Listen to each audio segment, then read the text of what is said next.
Hello everybody and welcome to my Heirloom Organic Vegetable Garden update for July the 12th, and things have progressed this week. Well, things have progressed because I've been working my buns off here. I'm proud to show my garden this week. The weed situation is finally under control. The corn, I got it completely weeded. I just got to thin it out, which I'm going to go grab a pair of scissors right now and take out the plants that I don't want in here. Just going to go through with a pair of scissors and snip them out, and so they're about a foot apart. They're a little bit tight right now, but that's going to be fixed really fast here. Now, here's something, guys. Last year, I collected my own seeds from my spaghetti squash. Well, what you're looking at here is my spaghetti squash mound, and this is not spaghetti squash. I think my zucchini, I'm 99.9% sure my zucchini cross-pollinated with my spaghetti squash, being from both from the squash family. And we've got some kind of zucchini squash, I don't know, or zucchini spaghetti squash. I don't know what it's going to produce, if it's going to produce anything. Let me just take a look at it. I think there's flowers forming inside, so I have no idea. But this is definitely not what spaghetti squash looks like. It's going to be one massive zucchini plant. I got more zucchini I can take a stick out here, actually. But the crazy part is, the zucchini, you know, the seeds that I normally use, the Black Beauty zucchini seeds, the plants are really small. Like, that's how small they are. And that is mine down there. Like, it's mine that crossed with the spaghetti squash last year are huge. I don't get it. Like, that thing is massive. The pile, like, I have no idea how big it's going to get. I got a hunch it's going to end up taking that whole area.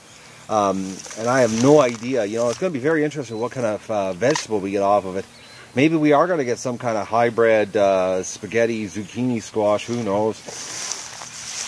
I have no idea. I'm really upset though, because I love spaghetti squash, and it's too late now to do it because you need the full season for them, and I'm basically screwed in that one. Anyway, so yellow beans, I've got them completely. I weeded all around them and got it all cleaned up. A lot of them didn't germinate, but hey, you know, at least I'm going to have some. I'm going to be able to harvest something, and I'm going to be able to put it in my freezer.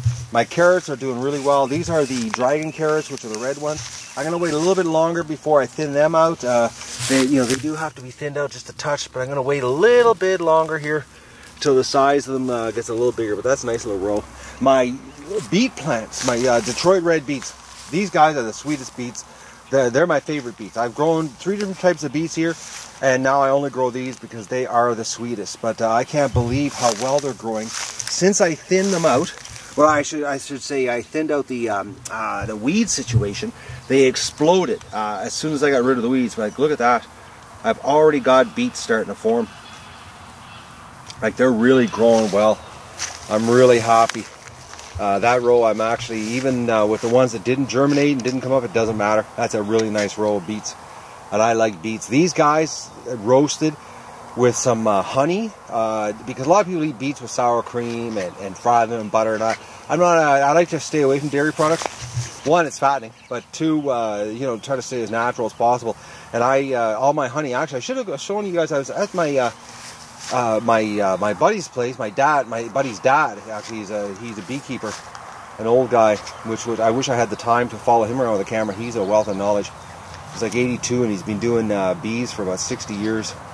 But his honey rocks. So back to that, I roast my beets with his honey, and it's so tasty. Now my tomato plants, they're you know, the flowers haven't started yet. You know, you can see them forming. Like, there's flowers starting. But the plants are really, really strong. Like, I can't believe the size of these things. They're pretty massive size. They're really stocky plants compared to last year and the year before, but it's still early in the season. I gotta be pinching them back here shortly because we're starting to get suckers. So, but there's a nice little flower forming. Actually, there's flowers all over. They just haven't started to bloom yet. You can see the flowers there. Now, my pepper plants seem to, with this heat wave we've had, have started to come back to life. Nothing like you know, I was just looking actually in my bag of frozen peppers. I didn't realize it was 2012 that I had that year that I planted that one row of jalapeno, and I ended up getting, you know, like 28 pounds of peppers. Man, and I gave so many away. I wish I wouldn't have. I wish I'd kept them all, but now I learned my lesson. Next time I plant a big batch of peppers and have a bumper crop, keep them, because I have had a complete flop on jalapeno peppers since. And actually, really guys, I should have planted like about 16 of these things, but we'll see what happens. This hasn't been the best year for growing peppers at all. Now my velour beans, this row is really starting to take, so I weeded it, and you can see the flowers starting to happen. Look at that, there's the purple flowers. We've got flowers happening all over, so they were going to have an explosion. I've noticed a big explosion in growth once I weeded. You know, a big difference. And this year is much easier just weeding, around the plants instead of, the whole row, because doing it like this way, it's like you only have to weed right around the plant, and then you're done. It makes a much nicer job. Now, still, nothing's appeared out of my 1,000+ seeds I planted in my parsnips, but they do take a little while. Now, I have been squirting them with water, once a day, just to, give them a squirt, keep the soil moist. Only when it's been hot. We've had a couple rainy days I haven't had to squirt, but nothing yet has popped up.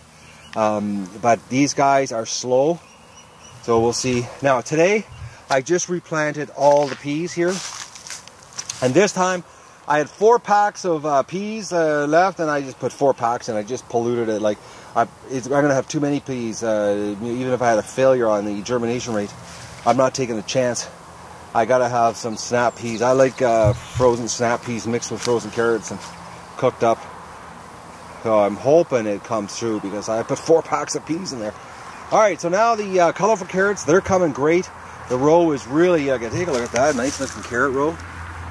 And I love carrots too. It's amazing how fast the weeds are already popping up again. If you go down the row here, I'll just take a quick look at this. They're already coming back up. Oh, it's so frustrating. But it's still better than last year, the weeds took over my garden. Now my yellow beans, I weeded them. They're starting to come back. They're starting to come back to life. The weeds were really choking things out. My Rutabaga, I've got to thin it out now that I see which is growing the strongest, which is getting bigger. I've got to thin them out so they're at least a foot apart, so the plants have room. Because these Rutabaga are getting massive. Like we're talking. I've gotten 14-pound, rutabagas out of them. Normally they're around the 8 to 11 pounds each.